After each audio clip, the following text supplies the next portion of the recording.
بسم الله الرحمن الرحيم. أعزائي الطلاب من المرحلة الثانوية، السلام عليكم ورحمة الله وبركاته. نستكمل معكم سلسلة قواعد توبان انجلش في اللغة الإنجليزية المرحلة الثانوية، وإن شاء الله النهاردة هنكمل بالموضوع اللي هو الماضي البسيط، زمن الماضي البسيط اللي هو the past simple tense. طبعا في عندي أكتر من زمن للماضي، منهم زمن الماضي البسيط والماضي التام والماضي المستمر. النهاردة هنستهل بموضوع الماضي البسيط. طبعا الماضي البسيط بيتكون من التصريف الثاني للفعل، طب أحول الفعل ازاي للتصريف الثاني؟ بإضافة دي أو إيدي مع الأفعال المنتظمة. يعني الفعل المنتظم أو الفيرب اللي هو regular verbs، عشان أحولها من المضارع للماضي بضيف لها دي أو إيدي، ده طبعا إذا كان الفعل منتظم. طب والأفعال الشاذة بتحفظ كما هي، وهي لا يضاف لها لا دي ولا إيدي. يبقى بتنقسم الأفعال في زمن الماضي البسيط لقسمين، في عندي أفعال منتظمة أهي، والأفعال المنتظمة هي التي يضاف لها دي أو إيدي، والأفعال الشاذة أفعال لا يضاف لها دي ولا إيدي. طيب نشوف أمثلة الاثنين كده مع بعض. عندي الفيرب watch يعني يشاهد، الماضي منه شاهد في الماضي من زمان watched ضفنا لها ed. طب الفيرب visit الماضي منها visited ضفنا لها ed. الفيرب play يلعب الماضي منها played لعب من زمان ضفنا لها ed. الفيرب carry الماضي منه carried قلبت الواي الى اي وضفنا له ed. يبقى الاربع افعال اللي قدامي دول دي افعال او امثله لافعال منتظمه، عشان لما حولتها من المضارع للماضي ضفت لها ايدي. يبقى اول ما اشوف الفيرب watched اعرف ان انا هنا ماضي بسيط. الفيرب visited، الفيرب carried، الفيرب played، دي كلها افعال بتدل على الماضي البسيط لانها افعال منتظمه وضفت لها دي او ايدي. طيب بالنسبه لي الافعال الشاذه عندي الفيرب go، الماضي منه went. طب الفيرب جو الماضي منه went، ده طبعا went هنا انا ضفت لجو دي ولا ايدي، يبقى ده فعل شاذ. الفيرب باي الماضي منه طبعا باي يعني يشتري، الماضي منه بوت يعني اشترى من زمان، لا ضفت له دي ولا ايدي يبقى ده فعل شاذ. عندي الفيرب read الماضي منه read يعني قرأ من زمان، وفي الحالة ديت لا ضفت له دي ولا ايدي. عند الفيرب write الماضي منه wrote، وwrote يعني كتب من زمان، يبقى ده فعل شاذ لا ضفت له دي ولا ايدي. واضح كده قدامي من الامثله اللي شرحناها ان في افعال عشان احولها من المضارع للماضي بضيف لها دي او اي دي زي ما انا شفتها في الامثله الاولى، وبعد كده دي افعال منتظمه عشان بيضاف لها دي او اي دي. طيب في عندي افعال شاذه لا يضاف لها دي او اي دي، وهذه الافعال بتحول زي ما انتم شايفين كده بتحويلات شاذه. طيب تعالوا نشوف بعض الملحوظات على زمن الماضي البسيط. عندي نوتس ملاحظات هامه. الافعال المنتظمه يضاف لها دي او اي دي، ودي حسب القاعده اللي اتكلمنا فيها. طب امتى بضيف الاي دي وامتى بضيف الاي؟ اذا انتهى الفيرب عندي بحرف الاي بنضيف دي فقط، زي الفيرب كلين اهو الماضي منه كليند ضفنا له اي دي. طيب الفيرب ريفايز ضفنا له دي فقط لان الفيرب ريفايز انتهى بحرف الاي، يبقى عندي هنا ريفايزد زمانها ماضي بسيط، وعندي كليند هنا زمانها ماضي بسيط، بس هنا ضفنا الاي دي وهنا ضفنا الدي. طيب رقم 2، اذا انتهى الفعل المنتظم بحرف واي، طب والواي قبلها حرف ساكن تقلب الى اي ونضيف اي دي، تقلب الى اي ونضيف اي دي. زي الفيرب هاري يعني يسرع الماضي منها هاريد قلبت الواي الى اي وضفنا لها اي دي لان الواي جاب لها حرف ار متحرك. عند الفيرب ستادي الماضي منه ستاديد، لو انا بصيت هنا حرف كلمه ستادي او الفيرب ستادي انتهى بحرف الايه الواي، عشان احولها للماضي قلبت الواي الى اي وضفنا اي دي لان طبعا الواي قبلها حرف الدي وحرف الدي هنا حرف ساكن. طيب اذا انتهى الفعل بواي قبلها حرف متحرك تظل الواي كما هي ونضيف اي دي، زي الفيرب بلاي الماضي منه played، انا عندي بلاي اهي انتهت بحرف الواي والواي قبلها حرف الاي، يبقى في الحاله ديت بتبقى الواي كما هي ونضيف اي دي. الفيرب stay يعني يقيم او يمكث او يظل، طبعا انتهى بحرف الايه الواي، حرف الواي جاب له ايه وحرف الايه متحرك، فبالتالي تبقى الواي كما هي ونضيف اي دي. رقم 4، إذا كان الحرف قبل الأخير متحرك منطوق نضاعف الحرف الأخير ونضيف إي دي، زي الفيرب stop الماضي منه stopped. شايف الشكل قدامك عمل ايه؟ هنا اتضاعف حرف البي وضفنا اي دي لان هنا حرف البي جاب لها او والاو متحرك. طب دروب يعني يسقط. الفيرب دروب هنا فعل منتظم بس انتهى بحرف البي. طب البي جاب لها ايه؟ او اهي. حرف الاو هنا حرف متحرك وبالتالي ضعفت البي وضفنا اي دي. طب هل الكلام ده بينطبق على طول مع كل الحروف اللي بيكون فيها الحرف قبل الاخير متحرك؟ طبعا لا. اذا كان الحرف قبل الاخير متحرك غير منطوق لا نضاعف الحرف الاخير ونضيف اي دي زي الفيرب فيزيت والفيرب الماضي منه visited. الفيرب فيزيت هنا انتهى بحرف التي. طب التي جاب لها اي. طب الاي متحرك المفروض ان انا اضاعف التي ولكن هنا الاي غير منطوق وبالتالي تبقى التي واحده بس دون تضعيف ونضيف الاي دي لان حرف الاي هنا مش منطوق. طيب عندي بعد كده verb to be اللي هو في الماضي بيتكون من was أو were. was أو were. إذا جاء verb to be اللي هو was أو were بعدها تصريف ثالث تعتبر ماضي بسيط. زي المثال ده the house was painted yesterday. لو أنا بصيت لكلمة the house was painted اهي تحتها خط اهي was painted هنا ده was اهي والتصريف الثالث painted yesterday يعني المنزل دهن بالأمس. هنا طبعا الجملة باسف. يبقى انا حفظت كده لما يكون عندي was. وفي المثال الثاني اهو the schools were built last year. هنا المدارس بنيت العام الماضي. عندي في المثال الاول was وفي المثال الثاني were وجا بعديهم painted هنا وبلت هنا الاثنين تصريف ثالث. يبقى انا اتاكدت كده ان الجملتين دول في زمن الماضي البسيط. يبقى القاعده بتقول لي اذا كان verb to be عندك was او were في الماضي بعدها تصريف ثالث اوتوماتيك تعرف ان دي ماضي بسيط وهنا بتعتبر ايه الجمله في حاله الباسف. طيب رقم 7 اذا جاء verb to be برضه اللي هو was او were بدون verb مضاف ل ing تعتبر ماضي بسيط لان طبعا المفروض لو was او were زائد verb مضاف ل ing يبقى هنا دخلت في الماضي المستمر. ولكن was أو were بدون verb مضاف ل ing بتعتبر ماضي بسيط. She was clever at English. هي كانت جيدة في اللغة الإنجليزية. هتقول لي فين الماضي البسيط هنا؟ هقول لك هو كلمة was هنا ما دام بعدها اسم أو صفة أو مكان بتعتبر ماضي بسيط. طب هنا بقول لي they were at school. they were at school يعني هم كانوا فين؟ كانوا في المدرسة. هم كانوا في المدرسة. طيب they were at school هم كانوا في المدرسة. ادي were اهي بعدها مكان ما بعدهاش verb مضاف ل ing يبقى اوتوماتيك زماننا هنا ماضي بسيط. I was at cinema. انا كنت فين في السينما yesterday بالامس. ادي was اهي بعدها مكان فبالتالي بتعتبر ماضي بسيط. نرجع للقاعدة إذا جاء verb to be اللي was أو were بدون verb مضاف ل ing اعتبرها على طول في زمن الماضي البسيط. رقم 8 إذا جاء عندي في الجملة was أو were أهي بعدها adjective يعني صفة مضاف لها ed تعتبر ماضي بسيط. طبعا الطالب عارف إن أنا عندي الصفات بتنقسم لنوعين صفات بتنتهي ب ed وصفات أهي في رقم 9 هنتعرض ليها بتنتهي ب ing. صفة بتنتهي ب ed وصفة بتنتهي ب ing.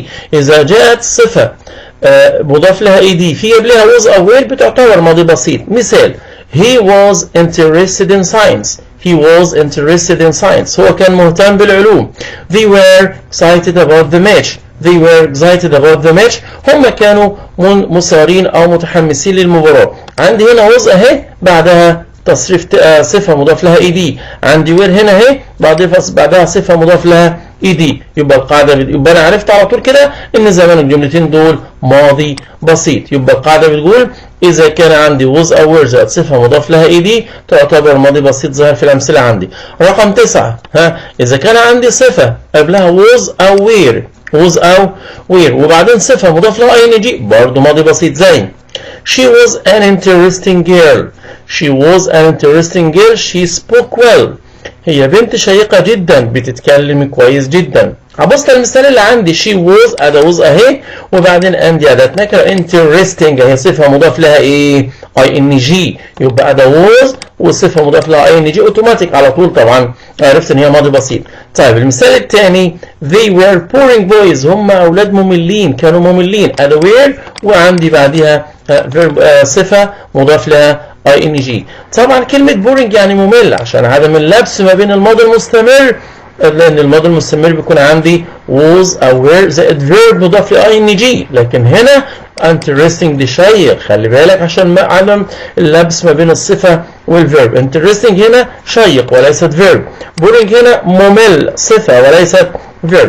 يبقى was او were زائد صفة مضاف لها ing بتكون ماضي بسيط، وعلى الطالب ان يميز في المعنى او في الترانسليشن بتاعته ما بين الفيرب وما بين الصفة عشان ما يحصلش عنده لبس ما بين الصفة اللي بتنتهي ب ing والفيرب المضاف ل ing. رقم 10 إذا جاءت كلمة هاد، وطبعا هاد هنا عشان خاطر الطالب يميز بينها وما بين الماضي التام، لأن الماضي التام عندي أصلا بيتكون من هاد ده الباست بارتيسيبل. طب قاعدتك بتقول إيه؟ إذا جاءت هاد بدون تصريف ثالث وكان بعدها اسم تعتبر ماضي بسيط، زي she had a new dress. أنا بصيت لكلمة هاد أهي، بعدها كلمة إيه؟ a new dress. طب a new dress هنا اسم، وبالتالي هاد هنا مفيش بعدها تصريف ثالث، يبقى هي ماضي بسيط. he had a headache. هاد اهي، طب اللي بعدها ايه؟ بعدها كلمة a headache. a headache يعني صداع، اسم، وبالتالي هاد دي بعدها اسم اهو، يبقى ماضي بسيط. they had a car. هم كان عندهم عربية او امتلكوا عربية. طيب يبقى هاد هنا وراها كلمة ايه؟ car. هنا noun اسم يعني مش verb، وبالتالي had هنا زمانها ماضي بسيط. she had a cold. هي عندها برد. had هي برضو هنا had ماضي بسيط عشان بلاقي كلمة cold، وكلمة cold هنا برد يعني اسم وليست تصريف ثالث. يبقى عشان خاطر ما يحصلش عندي لبس بين الزمنين، لو had بعدها اسم بعرف على طول ان هي ماضي بسيط. لو بعدها past participle او اسم مفعول او تصريف ثالث بتعتبر ماضي تام. طيب يوزج الاستخدام، انا بستخدم جمله في زمن الماضي البسيط ليه؟ طبعا انا عندي ماضي مستمر، يعني فعل استمر في الماضي لفتره طويله، يعني فعل بيعتبر حدث طويل. عندي الماضي البسيط هنا في الاستخدام بتاعه بيعتبر حدث قصير، يعني ايه؟ يعني ما استمرش فتره طويله في الماضي. طيب يعبر الماضي البسيط عن أفعال وقعت وانتهت في الماضي وليس لها أثر، زي yesterday I watched the film. كلمة watched هنا زمانها ماضي بسيط اهي. طب watched هنا ماضي بسيط، يبقى معنى كده ان انا شاهدت الفيلم ده امس ولكن لم يستغرق فترة زمنية. طب معنى كده ان المشاهدة انتهت في الماضي ومفيش اي اثر متعلق بالمشاهدة دي في الحاضر، يعني لا انا قدام تلفزيون ولا معايا ريموت ولا قدام في التلفزيون خالص. طب I visited Cairo last year. أنا زرت القاهرة العام الماضي، والزيارة هنا انتهت وليس لها أي أثر متعلق بالحاضر. يبقى أول استخدام للماضي البسيط بستخدمه عشان أعبر عن أفعال وقعت وانتهت في الماضي منذ فترة سواء قصيرة أو بعيدة، ولكن ليس له أثر في الحاضر، لأن لو هيكون لي أثر موجود في الحاضر هندخل هنا في ال present perfect اللي هو زمن المضارع التام واللي هنتكلم فيه بعدين. طيب رقم 2 بستخدم الماضي البسيط تاني فين؟ انت قلت لي الاول رقم 1 بعبر بيه عن افعال انتهت من زمان وما لهاش اي اثر في الحاضر، تمام. طب الاستخدام الثاني لوصف احداث قصه متتابعه، بس القصه دي حصلت امتى؟ في الماضي. last week I saw a thief. يعني الاسبوع اللي فات اهو اول كلمه اهي بدات بها last week، كلمه داله على الماضي البسيط. I saw الماضي من see يرى، انا رايت a thief less. عمل ايه اللص ده؟ he attacked a girl. هجم على بنت. grabbed her bag. خطف منها الشنطة بتاعتها. عمل ايه تاني؟ took her money. اخد فلوسها and ran away وهرب. يبقى انا حكيت لحضرتك قصة، هي القصة بدأت الاسبوع اللي فات وانتهت الاسبوع اللي فات. خدت كل الازمنة بتاعتي ماضي بسيط، كلها ماضي بسيط لان دي قصة انتهت فين؟ في الماضي. طب رقم 3 تعبر عن عادات وافعال متكررة في الماضي، يعني فعل او حدث اتكرر عندي في الماضي كتير ولكن اصبح بالنسبة لي ماضي، زي when I was in Cairo I phoned my family every day. طيب حضرتك لاحظت ان انا هنا when اهي جبت بعديها was، قلت لي was وراها مكان يبقى ماضي بسيط. طب وفند هنا ماضي بسيط ومديني every day. طب every day انا عارف ان هي كلمه من الكلمات الداله على زمن المضارع البسيط. ايه اللي دخل every day هنا مع فند؟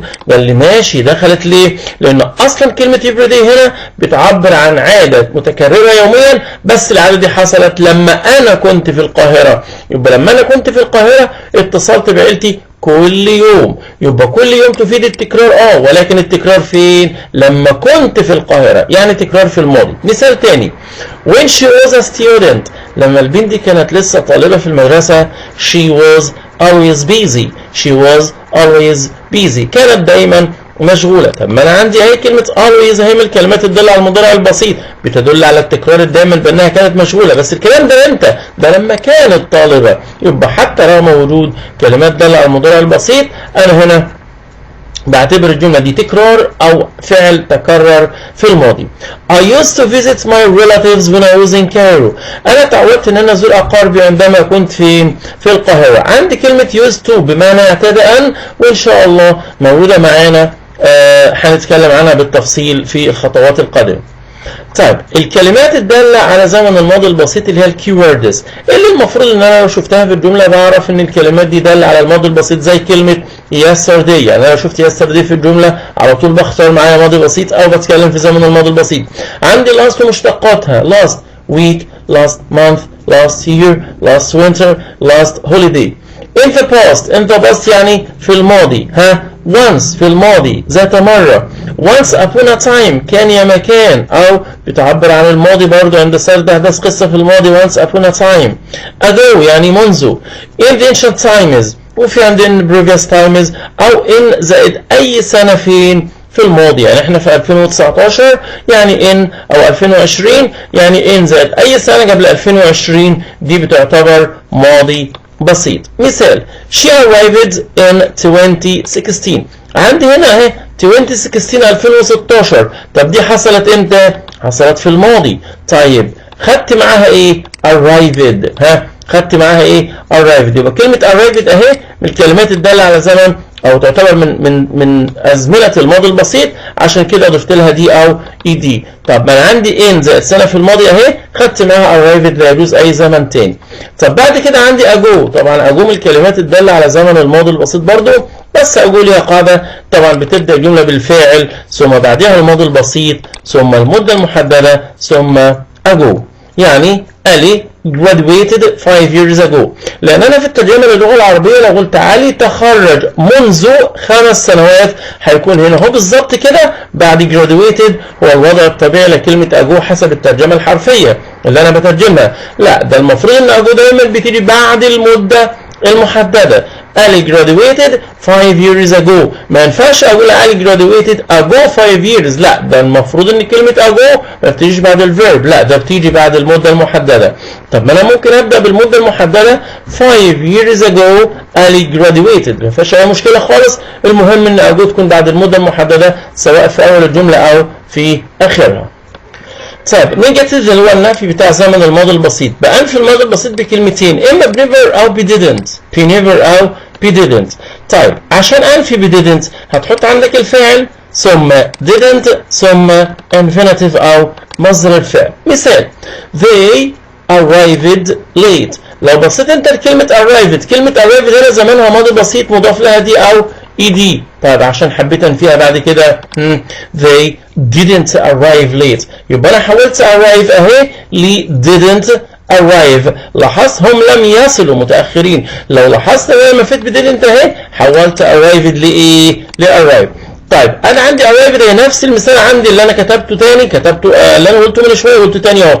بص كده they arrived late. طب تعال في never they never arrived late. لاحظت في المثالين اللي قدامك ايه الفرق بين التغيير لو نفيت انا ب didn't او ب never؟ طبعا لو نفيت ب didn't اوتوماتيك لازم الفيرب يتحول للانفينيتيف اللي هو المصدر بدون اي اضافات، لكن لو نفيت ب never بيبقى مع الفعل على حالاته مضاف له دي او اي دي، او اذا كان فعل شاذ بيبقى فين؟ في الماضي. وعندي كاتبها اهي عند النفي ب didn't ياتي بعدها المصدر، عند النفي ب never يبقى بعدها الفعل في الماضي، وتفيد never عدم وقوع الفعل ايه؟ اطلاقا.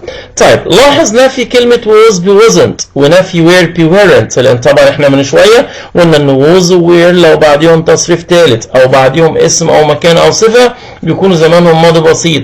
طب لو انت قلت لي was او were لما يكونوا ماضي بسيط هفيهم ب didn't برضه؟ طبعا لا. طبعا عندي verb to be بينفى سواء كان في المضارع او الماضي، بينفى بنطق بعد was او were. she was at school. طيب هقول she didn't was او she didn't be at school؟ لا غلط طبعا، انا هنفي was بايه؟ wasn't.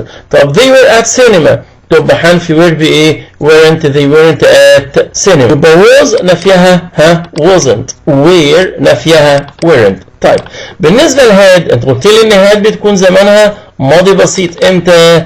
اذا جاء بعدها اسم. طب هاد لو بعدها اسم بتنفى بهادنت؟ لا طبعا، هاد لو بعدها اسم بتنفى ب didn't have لانها بتعتبر كفاعل في زمن الماضي البسيط، والماضي البسيط بينفى ب didn't، بينفى ب didn't. طب يا استاذي انا احيانا بشوف هاد منفيه بهادنت، فعلا انا بنفي هاد بنط بهادنت بس هنا في حاله الماضي التام لما تكون هاد فعل ايه؟ لما تكون هاد فعل ايه؟ فعل مساعد وبعدها تصريف ثالث تنفى بهادنت. لكن لو هاد فعل اساسي في زمن الماضي البسيط بتعامل زيها زي اي فعل في زمن الماضي البسيط بنفيها بايه؟ بدidn't. مثال she had a dress، هي عندها فستان، تعلم فيها she didn't have a dress. ما ينفعش اقول she hadn't. طب امتى اقول she hadn't؟ لو بعدها تصريف ثالث في زمن الماضي التام تنفى بهادنت، لكن انا هنا في الماضي البسيط بعدها اسم اهو، يبقى في الحاله دي تعتبر ماضي بسيط بنفيها بدidn't ايه؟ بدidn't have. طيب بعد كده هننزل على question السؤال. السؤال نوعين، في سؤال بأداة ايه؟ استفهام. طب السؤال بأداة استفهام بيتكون من ايه؟ اهو أداة استفهام did فاعل مصدر الفعل مكملات. طيب انا عايز اسال حد اقول له اين ذهبت امس؟ اين يعني where اهي اللي هي اداه الاستفهام. طب بعد كده الفعل المساعد عندي ايه؟ did. طب الفعل you، الفعل او مصدر الفعل go، ومكملات الجمله عندي yesterday. تبقى where did he go yesterday؟ طيب when did they arrive last week؟ متى وصلوا الاسبوع الماضي؟ يجوا امتى الاسبوع اللي فات؟ بدري، متاخرين، الساعه كام؟ طيب حطيت هنا عندي when، الفعل المساعد did، الفعل they، والفيرب او الانفينيتيف عندي المصدر اللي هو arrive، ومكملات الجمله عندي هنا ايه؟ last week. طيب السؤال الثاني او النوع الثاني بفعل مساعد هو نفس الفكره، بس انا بشيل اداه الاستفهام وببدا على طول الجمله بديد بيكون معناها هل، وبجاوب عليها بيس او نو. did فعل مصدر الفعل وبعدين مكملات الجمله بتاعتي. نشوف مثال did you study hard last year؟ هل انت ذاكرت كويس العام اللي فات؟ yes I did او no I didn't. الجزئيه اللي بعد كده اللي هو الباسيف، عشان احول الجمله للباسيف في زمن الماضي البسيط بيكون عندي الاوبجكت، تبدا الجمله دايما في جميع الازمنه لازم احط المفعول في اول الجمله، وببص للمفعول بتاعي اذا كان مفرد باخد بعديه was، واذا كان جمع باخد بعديه were، ثم past participle بتاع الجمله. زي the house، المنزل was painted yesterday، المنزل اندهن بالامس. طبعا المنزل هنا مش فاعل لان مش المنزل اللي هيدهن، ده المنزل اللي ايه؟ هيدهن. يبقى المنزل هنا object مفعول. طب الاوبجكت بتاعه المفعول بتاعي مفرد، والجمله في الماضي هاخد معاه ايه؟ was، وبعد كده painted الباست participle yesterday امس. طب the flowers هنا الورود مفرد ولا جمع؟ لا طبعا جمع، هاخد معاه ووز ولا وير؟ لا وير. والتصريف الثالث ووترد يعني سقى، لكن وير ووترد يعني سقيت last year العام الماضي. the flowers هنا هي اللي بتسقي ولا هي اللي بتسقى؟ الفلاورز هنا هل هي فاعل ولا مفعول؟ لا طبعا الفلاورز هنا مفعول، وبالتالي تحول الجمله للباسيف ازاي؟ هبدا بالمفعول اللي اتسقى اللي هو الورد، وعشان فلاورز جمع هاخد معاها وير، وبعد كده ووترد الباست بارتيسيبل. يبقى عشان احول الجمله للمجهول في زمن الماضي البسيط بيكون عندي اوبجكت اللي هو المفعول وبعدين was او were زائد الباست بارتيسيبل. طيب عندي بعض الملاحظات الهامه على الباست سمبل تنس زمن الماضي البسيط نبدا نناقشها مع بعض، والملاحظات دي هامه جدا جدا. اول حاجه تستخدم used to بعده معاني في زمن الماضي البسيط. نمبر 1، لما يكون عندك الجملة بدأ بفعل عاقل وبعديه مباشرة used to plus infinitive زائد المصدر بمعنى اعتاد أن. تعبر عن عادة وانتهت. يعني ايه؟ يعني لما اقول لك الفعل عندك زي used to بعدها المصدر go، ها انا هنا هركز على used to اهي، بعديها بعديها مين؟ بعديها المصدر اللي هو go، جاب لها الفعل، يبقى فعل used to المصدر to work early. they used to work go to work early، يبقى used to هنا بتعبر عن عادة وانتهت، يعني افهم من كده ان هم ما عادوش بيروحوا الشغل بدري، لان used to هنا انا هستخدمها لعادة وقعت وانتهت في الماضي. يعني انا لما كنت شباب زمان بلعب كورة I used to play football، معناها ان انا عجزت دلوقتي ما كنتش بلعب كورة. I used to get up early، يبقى انا دلوقتي ما كنتش بصحى بدري. I used to visit my school، انا اتعودت ان انا ازور مدرستي، ده لما كنت طالب، لكن انا حاليا ما بيحصلش الكلام ده. يبقى used to لو جاب لها الفعل مباشرة بعدها الفعل في المصدر على طول، في الحالة دي تعبر عن عادة وقعت وانتهت، بس بشرط يكون جاب لها فاعل عاقل. طب القاعدة الثانية لما يكون عندي فاعل عاقل، تمام، هنا زاد عندي كلمة ايه؟ بي، وهنا اول كلمة ايه؟ جيت. طب الكلمتين دول لما اتغيرت اهي بي او جيت سبقت used to، سبقت ايه؟ used to. طيب يبقى في الحالة ديت بيجي بعدها الفيرب مضاف ليه ing، بيكون بعدها الفيرب مضاف ليه ing، يبقى فعل بي اللي هو am was are او was were، get او got used to بعدها الفيرب مضاف ليه ing. قارن كده بين القاعدتين، هنا فاعل عاقل used to زائد مصدر، طب هنا فعل عاقل بس بعديه بي او get وبعدين used to، هنا اتغير المصدر ده للفيرب مضاف ليه ing. طب المعنى اتغير طبعا، هنا لما كانت في القاعدة الأولى تعبر عن عادة وانتهت، لكن هنا عادة ما زالت مستمرة. يعني أنا في المثال الأول هنا لما أقول they used to go to work early، هم تعودوا يروحوا الشغل بدري، يعني معنى كده إن العادة انتهت. طب هنا they خدت عندك ار اهي، اوكي، خدت عندك جوت اهي، مفيش مشكله، اوكي. يوز تو مش هقول جيت، ده انا هقول ايه؟ جيتنج اب ايرلي، هقول جيتنج اب ايرلي، بعدها الفيرب مضاف ليه اي ان جي، يبقى ار او جوت يوز تو بعدها الفيرب مضاف لاي ان جي، معنى كده ان العاده دي ما زالت مستمره. يبقى اقارن بين القاعدتين تاني كده، فعل عاقل يوز تو زائد مصدر عاده انتهت، فعل عاقل بي او جيت يوز تو زائد فيرب مضاف لاي ان جي عاده مستمر. طب لاحظت ان الفعل هنا كان عاقل؟ تمام. طب والفعل هنا عاقل؟ تمام. طب تعالى نشوف القاعده الثالثه كده، تستخدم used to او، بس في هنا ايه؟ في هنا مفعول غير عاقل، تمام. بي used to زائد المصدر. الله، طب انت هنا لما كانت في عندي بي يوز تو كنت بتحط عندي فيرب مضاف لاين دي، بس لاحظ كان ده فاعل عاقل، لكن عندك هنا ايه؟ مفعول غير عاقل، مفعول غير عاقل بي يوز تو زائد مصدر. طب اصبح المعنى هنا ايه؟ تستخدم لي وليست اعتاد ان، المعنى اتغير تماما. بص كده عندي the pen is used to write، القلم يستخدم في ان اكتب به. طب عندي the pen اهي، بص معايا كده ركز، the pen هنا ايه؟ مفعول غير عاقل.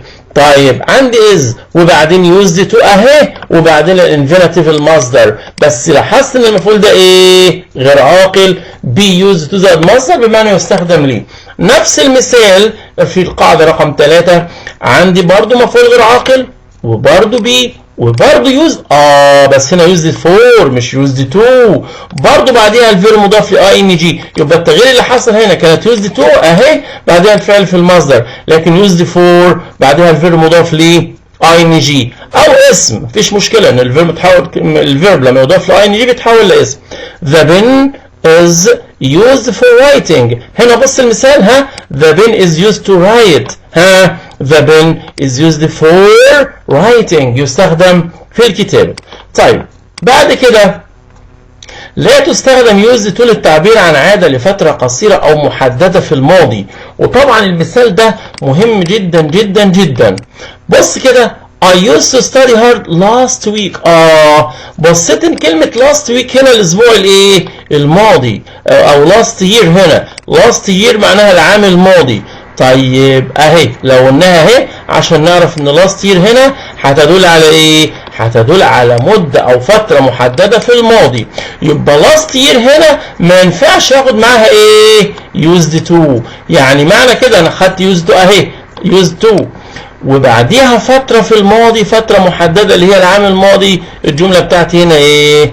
wrong، خطأ. الجملة دي كده خطأ، لا تجوز. ليه؟ لأن أنا حطيت مع used to دي أهي، اللي أنا لو قلتها لك أهي، خدت معاها إيه؟ خدت معاها last year، مدة محددة في الماضي. يعني معنى كده لو أنا قلت I studied hard last year اهي، هنا خدت عندك ايه؟ ماضي بسيط اهو، عندك ماضي بسيط، خدت مع last year مفيش مشكلة عادي خالص، لان الماضي البسيط بيعبر عن فعل وقع في مدة معينة في الماضي، ومع كلمة studied خدت last year. لكن مع used to لا يجوز ذكر المدة اللي حط لان طبعا هي اصلا بتعبر عن عاده، والعاده هنا استمرت فتره، لا يجوز حصر العاده في المتكرره في مده بسيطه. last week، last year، last month، 2 years، اي مده محدده لا يجوز ذكرها مع used to. طيب ملحوظه، يمكن استخدام كلمه ايه؟ ها؟ no longer. كلمه no longer معناها ايه باللغه العربيه؟ كلمة no longer معناها لم يعد اهي، ويأتي مع الفعل على حالته. يعني ايه؟ شوف المثال كده. He didn't use to smoke.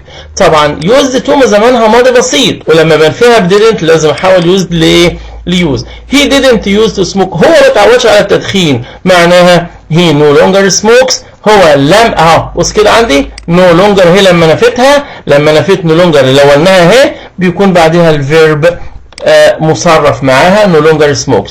She didn't use، طبعا نفس الفكرة لما نفينا ب didn't لازم يكون معاها use، الفعل في المصدر. She didn't use to arrive early، she no longer arrives early.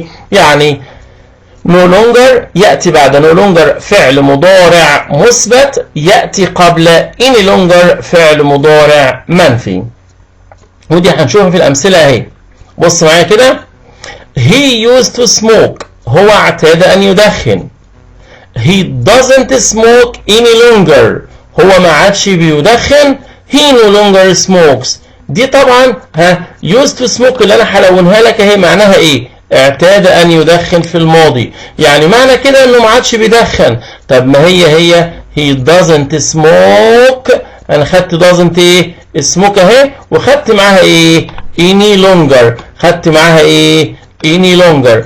لاحظت ان قاعدة دي مين؟ any longer اهي كان جاب لها فعل مضارع منفي. he no longer smokes، he no longer smokes يعني هو لم يعد يدخن. يعني معنى كده ان الثلاث جمل دول بيدوا معنى واحد. used to زائد المصدر بتساوي نفي any longer بتساوي no longer زائد فعل مثبت. القاعدة عندك اهي، فعل used to زائد مصدر بتساوي فعل no longer زائد الفعل على حالته. نقراها تاني كده. he used to smoke، اعتاد ان يدخن في الماضي، يعني العادة هنا انتهت. he doesn't smoke any longer، هو لم يعد يدخن، بتدي نفس المعنى. he no longer smokes، هو ما عادش بيدخن، بتدي نفس الايه؟ المعنى.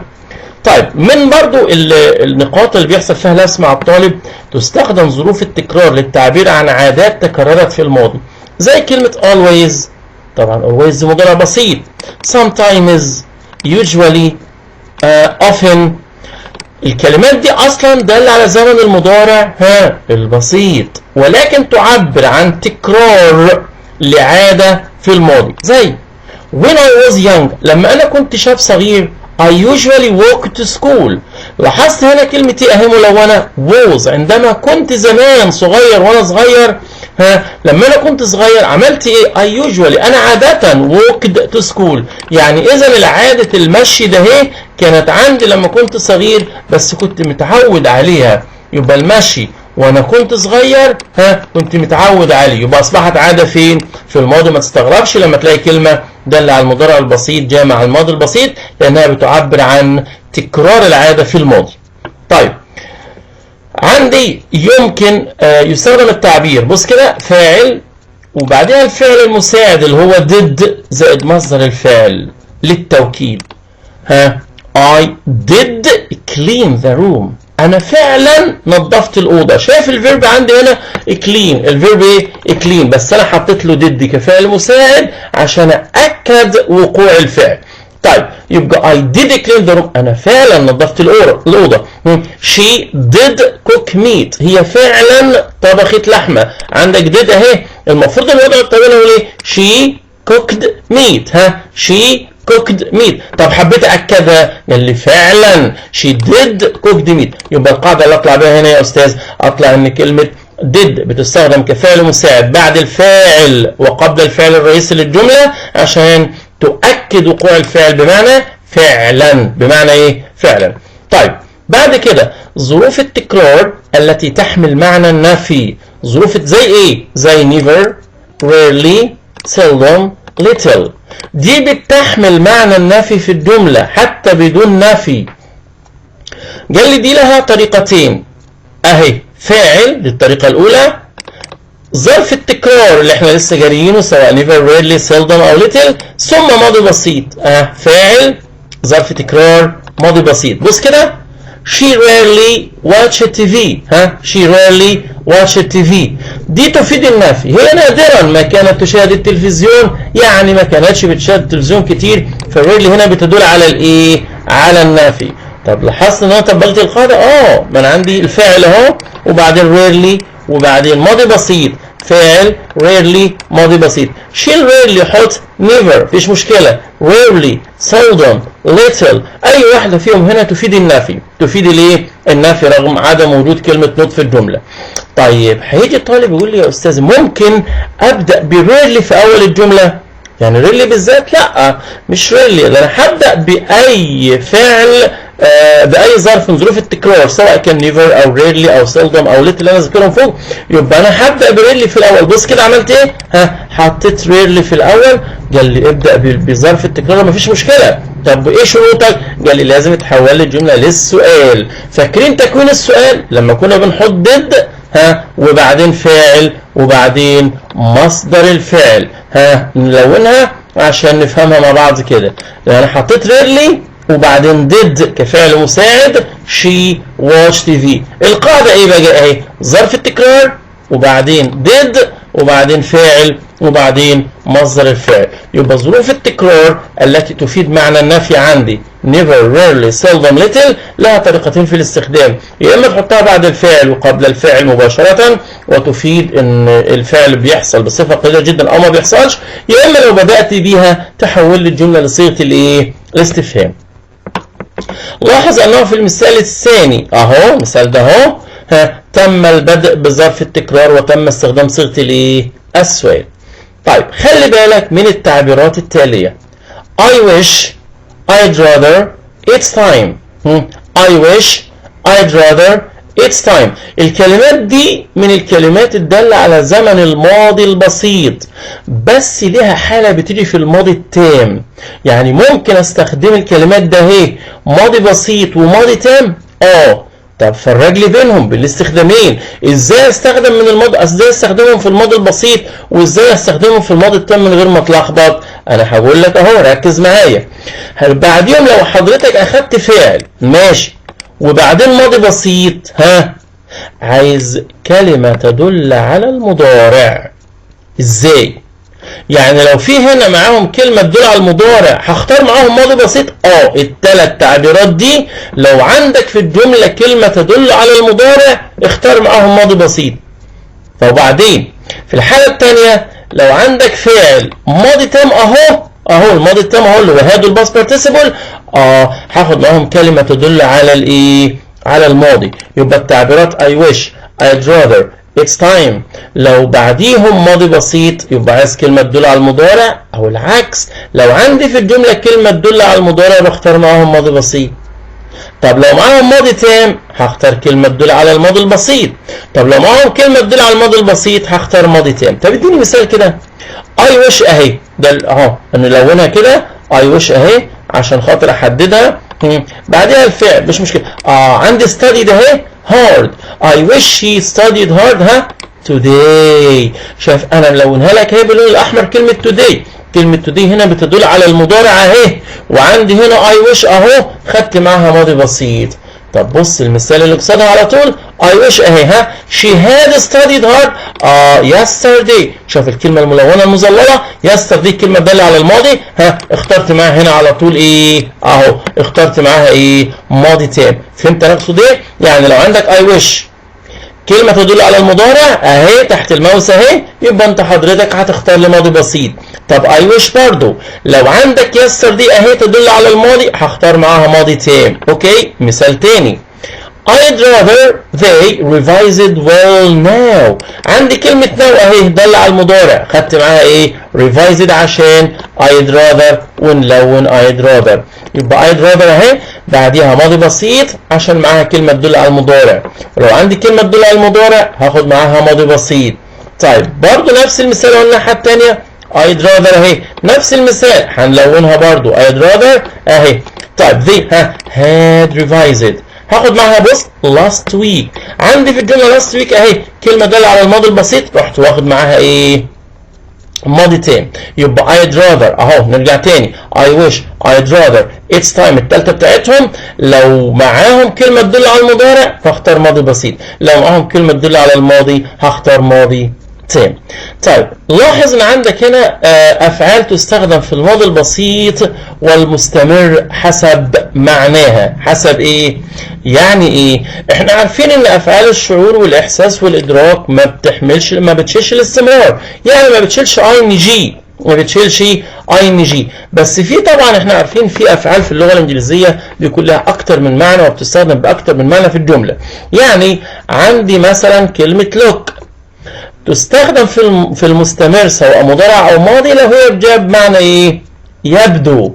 يعني انا لو قلت لك she is looking ill هي تبدو مريضه، يبقى looking هنا تشيل ing. طيب كلمة look جه هنا بمعنى ينظر، he is looking يعني هو بينظر. طيب يبقى كلمة look لو جه بمعنى يبدو لا تستخدم في زمن المضارع، لا تستخدم في زمن المضارع المستمر او الماضي المستمر. لو عندي look جاء بمعنى يبدو، لو انا قلت لك she is looking ill، طب she is looking at the sky هي بتنظر الى السماء، يبقى looking هنا تاخد ing ما فيهاش مشكله، look هنا ما تاخدش ing. طيب يعني انا لو جيت كده كلمه look وحطيت لها هنا ing ما عنديش فيها مشكله. طيب لكن هنا ما ينفعش. طيب يحب يعني ايه like، يحب يعني like. لو انا قلت لك I like fish ما ينفعش اقول لك I am liking fish، لا تبقى غلط، لان like لو جاب معنى يحب تعتبر فعل من افعال الاحساس او الشعور او الادراك وبالتالي لا يضاف لها ing. طب كلمه like لو جايه بمعنى enjoy يستمتع هنا يضاف لها ing. يعني ايه؟ يعني واحد يقول لك I am liking the holiday انا بستمتع بالاجازه، يبقى في الحاله دي تاخد ing. طب كلمه يعتقد يعني think هنا ما ينفعش احط لها ing، لكن لو جاء بمعنى I am thinking now انا الان بفكر هنا اضيف لها ing. كلمه have او بص معناها يمتلك لا يضاف لها ing. have لو جاء بمعنى eat او drink يضاف لها ing. يعني هنا ما ينفعش اقول لك I am having a car هنا يبقى having غلط. لو قلت لك I am having fish تبقى صح، I'm having tea تبقى صح. بص هنا she looks serious ادي looks هنا اهي هي تبدو ايه جادة، she looks serious هنا عشان looks بمعنى تبدو ما ينفعش احط لها ing، لكن هنا she is looking at the sky هي بتنظر الايه للسماء يجوز اضافه لها ing.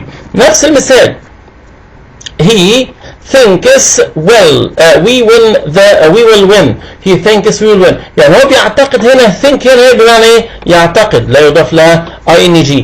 طيب لو انا قلت لك he is thinking hard يبقى think هنا يجوز اضافه لها ing لان هو بمعنى ايه يفكر. طب they look happy عندي look ايه نظللها ونلونها زي look happy يبقى look هنا بمعنى يبدو لا يجوز اضافه لها ايه ing. طيب هنا they are liking the trip يبقى liking هنا بمعنى ايه بمعنى enjoying the trip، يبقى like هنا لا يضاف لها ing والسبب في استمرار. يبقى نرجع للجدول بتاعنا هنا look بمعنى يبدو لا يضاف لها ing، looking يضاف لها ing لانها بمعنى ايه ينظر. طبعا تلاحظ الفرق في المعنى بين الجمل دي.